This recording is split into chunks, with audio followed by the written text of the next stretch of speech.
Sasa tulipojifunza, Biblia inasema ya kwamba siku moja alikuwepo akida mmoja. Akida alikuwa na cheo. Unaposikia neno akida, maana yake ni cheo cha mtu. Huyu alikuwa na jina lake. Hilo neno akida sio jina lake. Hilo neno akida ni cheo alichokuwa nacho kwenye eneo la kazi aliyokuwa anafanya. Huyu akida alikuwa ni askari, yaani wadhifa wake alikuwa ni askari.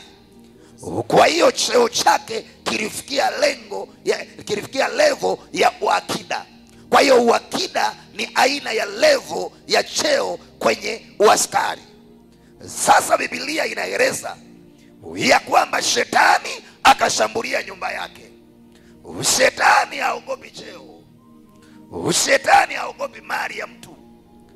Shetani haogopi mtu ni mkubwa kiasi gani. Yeye huwa anaweza kashambulia yeyote. Na ndio maana Biblia inaeleza huyu alikuwa ni akida, yani kamanda wa cheo kikubwa.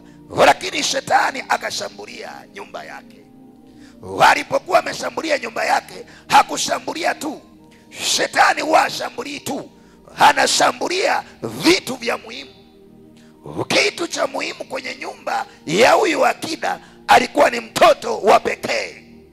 Huyu akida alikuwa na mtoto wa pekee. Ukisikia neno mtoto wa pekee, maana yake anayemtegemea, maana yake ambaye anategemea kwamba huyo ndio mlisi wake. Shetani akaenda kupiga kwa yule mtoto. Ana Biblia inasema akaumwa, akawa hatari ya kufa. Yule akida akasikia habari ya Yesu, kama mimi na wewe tulivyosikia habari ya Yesu, namna anavyowatendea watu. Lakini kwa sababu ya cheo chake hakuweza kwenda kwa Yesu.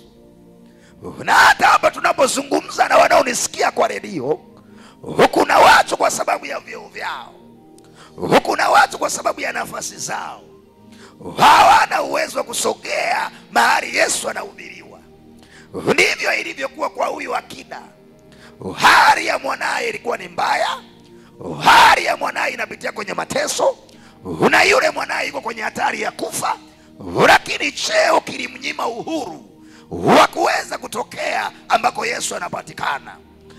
Lakini huyu akida alitumia cheo chake, ya kwamba atatumia cheo chake ili amfikie Yesu.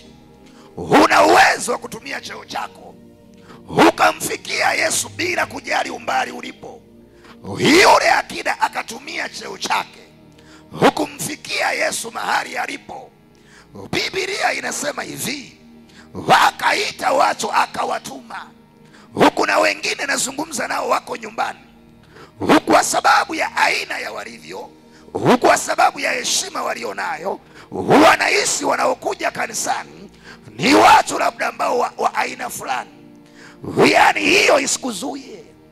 Yule akida akaamua kuchagua watu wanaomzunguka, akawatuma waende kwa Yesu. Hivyo na wewe unaweza ukatuma watu kwa ajili ya tatizo lako. Yule akida akasema, nendeni mkamwombe Yesu, umumwambie nina haja naye nyumbani. Wewe inawezekana una haja naye nyumbani kwako, una haja naye kwenye ndoa yako, una haja naye kwenye afya yako, una haja naye kwenye kazi za mikono yako.